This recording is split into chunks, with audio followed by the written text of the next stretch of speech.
You decide how you want to serve. And if you want to serve good, you're going to win quicker and you save energy. Shit time, okay? And it was embarrassing. And, losing all your money is all that.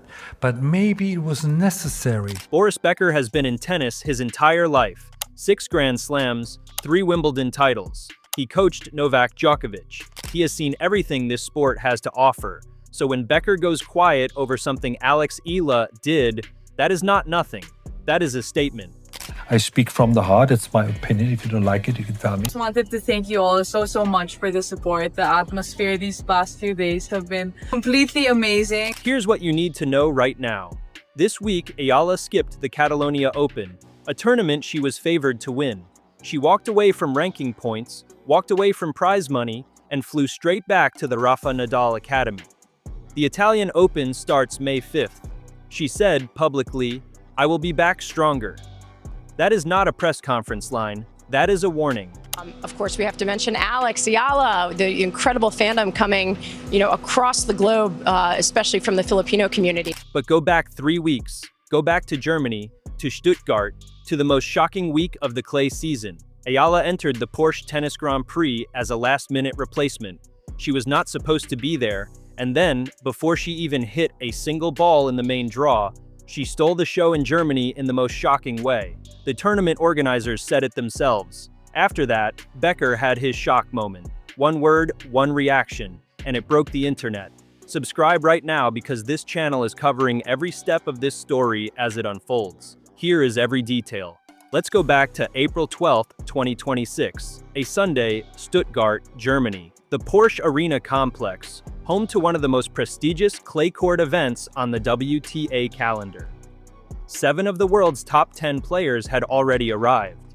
Aryna Sabalenka, Coco Gauff, Iga Swiatek, Elena Rybakina, names that sell out arenas by themselves, names that have Grand Slam trophies on their shelves. And then there was Alex Eala, world number 45, a 20-year-old from the Philippines who was not even supposed to be in the draw.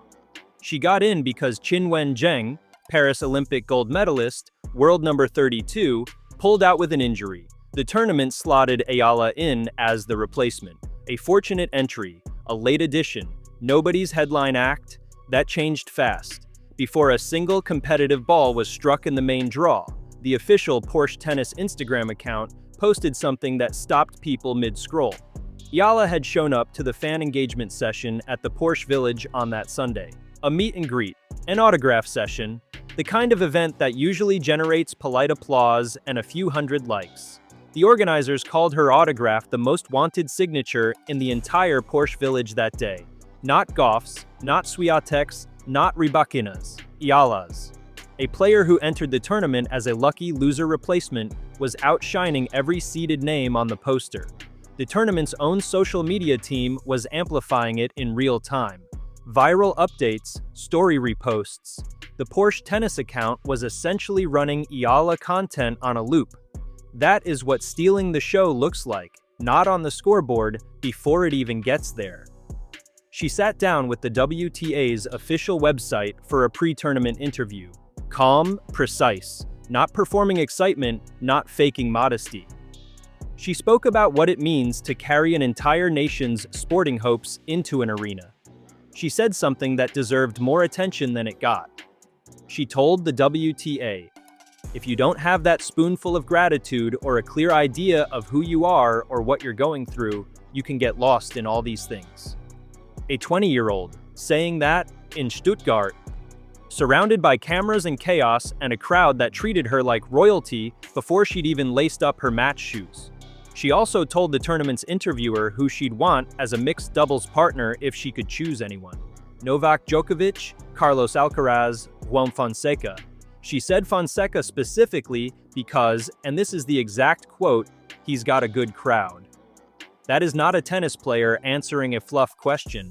That is someone who understands the game inside the game, the crowd, the energy, the theater of it.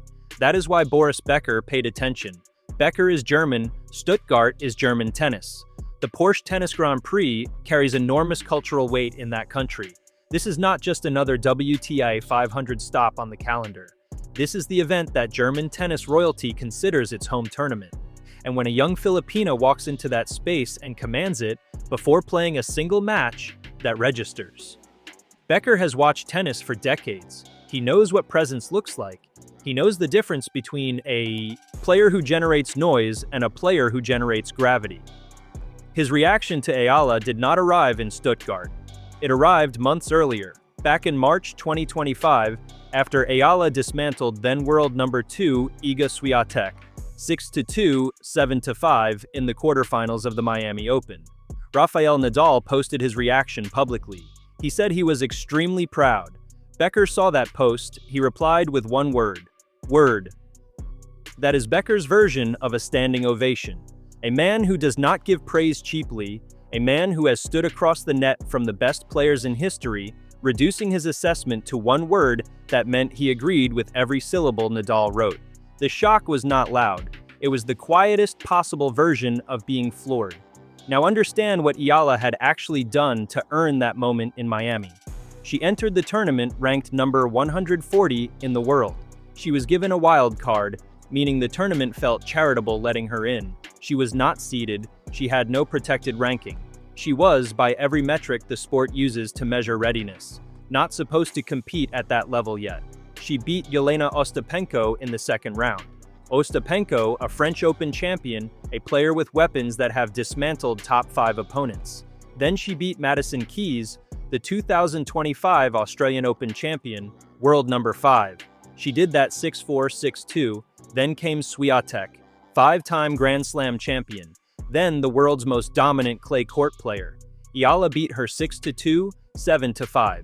She lost to Jessica Pegula in the semifinals. She did not lose to a bad player on a good day. She lost to the world number 4 after winning 3 consecutive matches against elite opposition. No wildcard in recent WTA history had walked that particular path. That run made her the first Filipino player to reach a WTA 1000 semifinal. She became the first Filipino woman to enter the WTA Top 100, landing at number 75 on March 31, 2025. Becker saw all of it.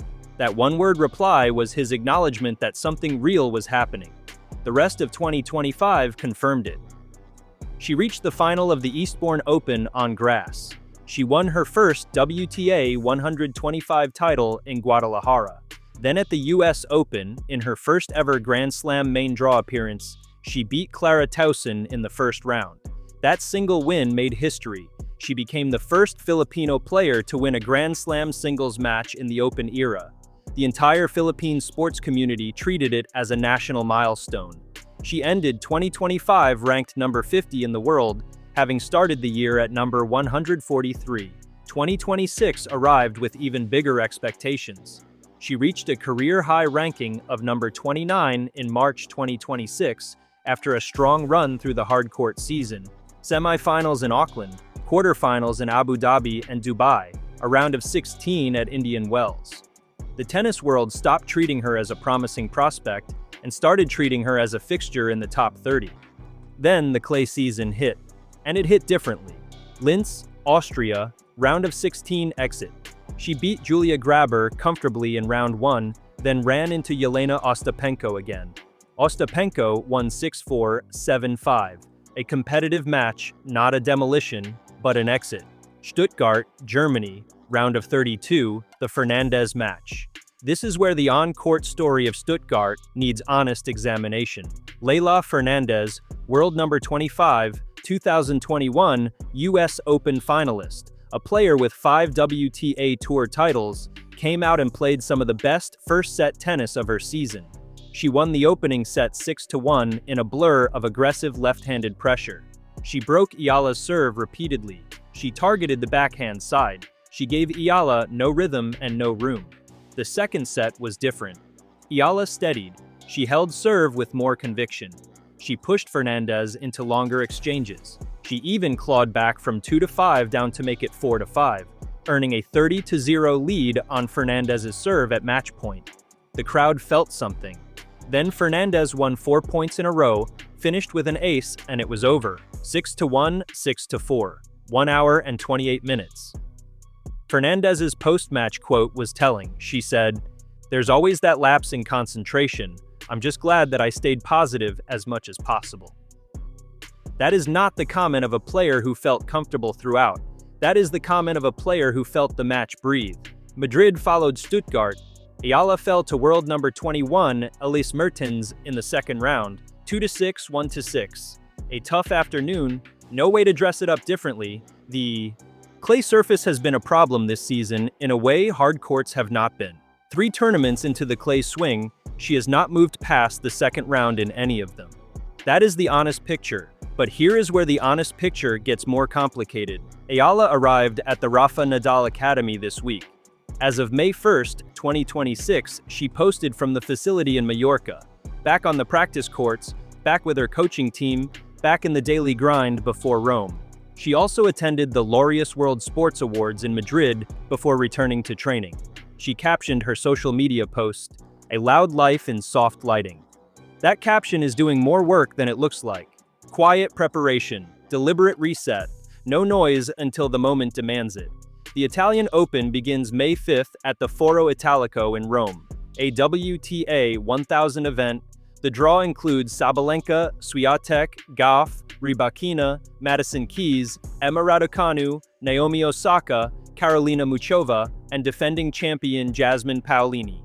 It is not a gentle reintroduction to form. It is a straight drop back into the deepest end of the pool. Eala will turn 21 on May 23rd. The French Open starts May 24th. She is building toward Roland Garros with the same intentionality she brought to Miami last year. The clay losses are real. The ranking dip from number 29 to number 44 is real, but she is not defending significant points for the rest of the clay season, meaning every win from here is pure gain. Every round she advances in Rome adds to the number without old points falling away underneath. She told the press after Madrid, "I will be back stronger." She told a WTA interviewer during the clay swing, "I'm in the process of still getting stronger. I have different layers to my game, not just power." She told another reporter that learning when not to play has been as important as learning how to play. The Catalonia Open withdrawal was deliberate. A seeded spot at a WTA 125 left on the table in favor of rest, recovery, and focus on the larger prize. This is not a player falling apart. This is a player managing a career with a maturity that most 20-year-olds in professional sport do not demonstrate. Boris Becker's shock, that single-word reaction in 2025, the recognition of something extraordinary unfolding, was not misplaced. It was early. What Becker registered then was the beginning of a trajectory that now has Eala knocking on the door of the world's top 30 at an age when most players are still grinding through challengers and qualifiers. Stuttgart was where she stole the show before the show even started. The autograph line, the fan session, the tournament's own account broadcasting her popularity to its global audience. That was the most shocking way a player ranked outside the top 40 has commanded a room full of Grand Slam champions in recent memory, not with results on that particular week, with something harder to manufacture, presence. The match against Fernandez was a loss. The clay season has been difficult. Both of those things are true and worth saying clearly, but they do not contradict the larger story. They are part of it. Every player who eventually wins on clay has a period where clay refuses to cooperate. Swiatek lost on clay. Gauff struggled on clay. The surface has a way of exposing technical gaps and then demanding you fix them publicly, with a scoreboard running. Eala is fixing hers, in front of everyone, with the Italian Open 5 days away and Roland Garros 3 weeks after that. The question is not whether she belongs at this level. Stuttgart answered that before the first match was played. The question is what happens when she stops stealing the show off the court and starts taking it on the court as well. Rome is about to give us the next answer. If this breakdown gave you a different angle on what actually happened in Germany and why Becker's reaction means more than a one-word reply on social media, hit subscribe right now. This channel does not recycle headlines. Every video goes deeper than the title. The French Open is coming. Eala's story is entering its most important chapter yet.